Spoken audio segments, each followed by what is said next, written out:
Hey, so I've been a Colorado Avalanche fan for my whole life. You know, the year we won the cup was awesome. All 3 years we did it. I was really only, able to fully watch it for the last time, which was awesome. This year, not so much. We gave up a lot for a lot of guys. Brock Nelson, we gave up our first round pick, Cal Ritchie, and a first. That's steep. And Will Zeller's going to Boston. As a Canadian, Zeller's a great last name. And I think that one also could come back to bite us. But here's the thing. I think we might have a small fundamental problem here with the Avs that not a lot of people are really talking about. Why I think we might be maybe a bit more screwed than people think. And here's why. So the Avalanche have this tendency to not graduate players well unless they're like top end guys, right? So like McKinnon, Makar, Landeskog, Rannon, like unless they're like high end talent, we kind of struggle in that. And there's a few points that I just kind of want to make on this. So 2 years in a row, Tampa Bay won the Stanley Cup. All right. So they had 5 players that they drafted in the first or second rounds for those runs. That was Kucherov, Stamkos, Hedman, a guy named Mitchell Stevens, who apparently plays for the Coachella Valley Thunderbirds now, or Firebirds, or whatever, and Andrei Vasilevsky. So they had 5 players in the first or second rounds that they themselves drafted. After that, they had 6 players outside of the second round that they drafted themselves. That is Killorn, Chiarelli, Palat, who currently plays on the Devils. He was drafted in the 7th round, by the way. Cedric Paquette, who I think he's in the KHL now. Matthew Joseph. So those are the 6 guys. And then after that, they had 3 undrafted players. They had Tyler Johnson, Yanni Gourde, and Jan Ruda.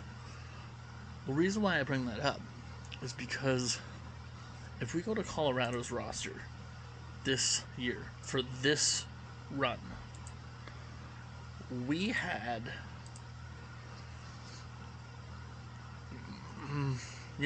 other than like the big guns, McKinnon, Makar, Landeskog, we had them drafted in the first round that we actually drafted.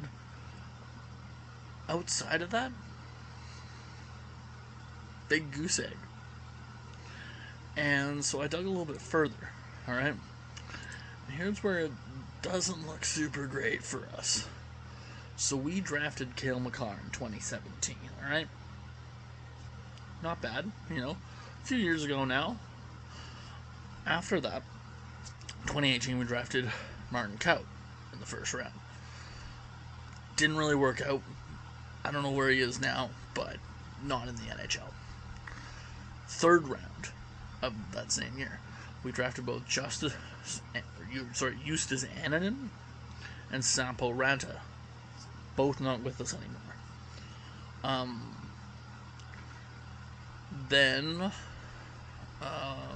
And also, in the 6th round, Nikolai Kovalenko, who we traded this year, also not with us. We move on to the 2019 draft. Bo Byram, we drafted the first round along with Alex Newhook, both not with us either.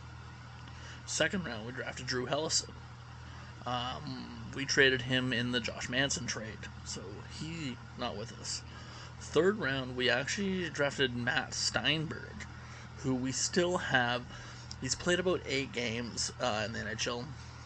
Big goose egg for points there. 22 penalty minutes. I think he actually has to serve a suspension when he comes back. So, And then Trent Miner in the 7th round. Played 2 games. Now, here's the thing. Alright? Steinberg, I'm just going to use him as an example. Alright? That was in 2019. It would be nice Obviously it doesn't always happen. It would be nice if Steinberg was closer to being a, bottom six guy for us that we could really use. Like a gritty, center that we could throw in there. He could chip in a few points. That would be awesome. But he's not right now. Let's keep going. 2020, Justin Barron. He gets shipped out. I think that one was for Terry Lehkonen, which was awesome. Love Lehkonen. Third round, Jean-Luc Foudy. Now he's another one. I think people had high hopes for Foudy, and he's played 13 games in the NHL with 1 goal.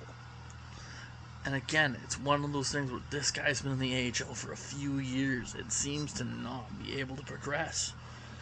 It would be, again, it'd be nice if we had him as, a top 9 guy who could Swiss Army knife type guy. It's just not the thing. Also, funnily enough, wow, my eyes just went super scary there. In the 6th round, we drafted a guy named Niels Amon. He's played 130 games in the NHL. None with us. All with Vancouver. So, that's interesting. Let's move on to 2021. We draft Oscar Lawson first round. 4 games played, no points. And he's had an okay year. He's had 3 back-to-back AHL seasons where he's gotten 11 goals. He had a career high this year, 26 points in the AHL. Again, it's like stagnating. Like the first year he had 20 points. The second year he had 20 points. The third year 20. Like he's not really progressing that much. And is it, he's a bust? Maybe. I think it has more to do with the development. Because if you look at Jean-Luc Foudy, again, he's the same way. Drafted in round 2 of that same year, Sean Barron's. Now, Barron's season-ending injury, that sucks. Hopefully he comes back next year and has a really good year. I have high hopes for him. That's really, really bad what happened to him. Round 7, Taylor McCarr. He's got a chance to come in as a bottom 6 guy. We'll see. He's got the McCarr bloodline. Never know. 2022, we only had 2 picks. Chris Romaine in the 6th round, and Ivan Zigulov in the 7th round, both which I can't see getting NHL action. 2023, first round we draft Callum Ritchie. We all know where he went. Islanders. I didn't like that trade. I'm not gonna lie to you, it would be nice if we still had him, but not much we can do. Next, in the first round, we drafted Mikhail Gulayev. Anyway, I think he's going to be really good. He's a young kid, and he's played in the KHL for a few years, and it's tough to get minutes as a young kid in the KHL. But he's managed, so I think he's going to be really, really good for us. I think when he comes over, that might be the end of Sam Girard, and I really like Sam Girard, but I think Gulayev is going to be his replacement there in the top 4. And, yeah, but, again, as of right now, 0 NHL games. Also, in that 7th round was Maros Jedlicka. Played in the NHL this year, but, yeah. Then we go to last year's draft, alright? Ilya Nabokov. He looks like he's going to be good. He's drafted in the 2nd round. 3rd round, Will Zellers. Had high hopes for him. He's out the door. Prishapov, who was drafted in the 7th round, actually played 10 games. But, yeah, we also have a few guys like Bardakov we got in the Curtis McDermott trade. We signed Sage Weinstein, who's still playing with Spokane, I think, in their playoffs. But the point that I'm trying to make is outside, or up to 2017, we even had a 1st-round pick play more than 5 games. And it's just not sustainable. It's just not. And even further than that, people outside of the top 2 rounds, the one who's played the most games is Niels Amon, and he didn't even set foot in a Colorado uniform. Eagles or otherwise. So I think we have this problem here in Colorado where we just, for whatever reason, can't graduate guys out of the AHL. And I think that's really going to come back to bite us in the ass. I really do. I don't know how to fix it, hopefully. And again, here's the thing. I'm not dogging on the Eagles. You know, I like that the Eagles are a good team. You know, they've been a good team. But I think, you know, you look at their team, and it's good, but I think they prioritize. They're good every year because they have veterans. They're always on the top. You know, Matty Phillips, shout out to Matty Phillips. He played for my hometown. Awesome. But again, you know, 26 years old. Jacob Megna, 31. He had a career year, great year for him. Jacob McDonald, Jason Megna, 34. TJ Tynan, 32. Ty Fellhaber, 26. Jaka Khan, 27. The next guy under 25 is Jake Wise.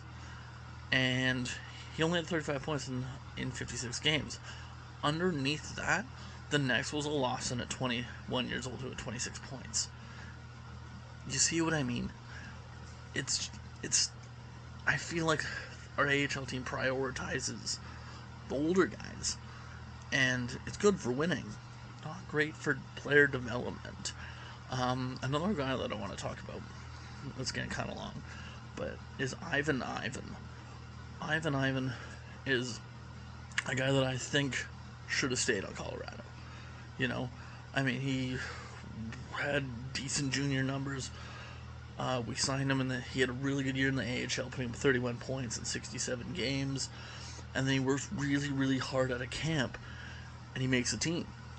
And not only does he make the team, he plays in 40 games. Pretty decent. 5 goals, 3 assists, 8 points.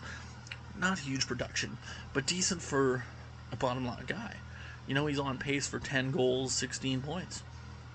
Not bad. Then we bring in Juuso Parssinen, and Ivan kind of gets the boot back down to the AHL. Well, Ivan never comes back up, and Parsonson's traded 3 months later. And Ivan didn't really kind of look the same when he was on the Eagles. And I think the reason why is, I think it was just a confidence thing. You know, he worked really, really hard and was playing pretty well. You know, on pace for 16 points, almost 20 points in his rookie season. And all that hard work turned into him getting demoted. I don't know. To me, I just think that the Avs struggle with rookies that aren't like top tier. You know what I mean? So it'll be interesting to see where we go in the off season. I'm not optimistic with graduating players. I think it's a big thing that we got to sort out, and hopefully we can get that going. And I mean, we don't have any draft picks for the next 2 years anyway, but still, with the ones that do, I kind of hopefully, you know, we draft Europeans and they stay in Europe for a little while and then come over. I think that's going to be the best course of action, because AHL, I don't know, we just can't seem to graduate guys. You know, another example, AJ Greer, a guy who, let me just look up his stats real quick. I think we drafted him a little while ago, and he was very much listed as like a boom or bust type prospect.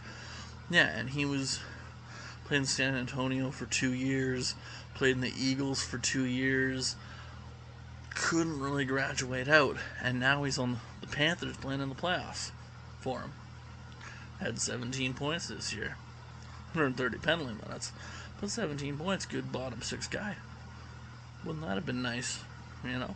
Minimum league guy getting 17 points. Kind of reminds me of Ivan, minus the penalty minutes. Anyway, it's going a bit long. I do think this is a fundamental error that the Avs have done, and hope we'll have, you know, continuing not to you know, graduate players.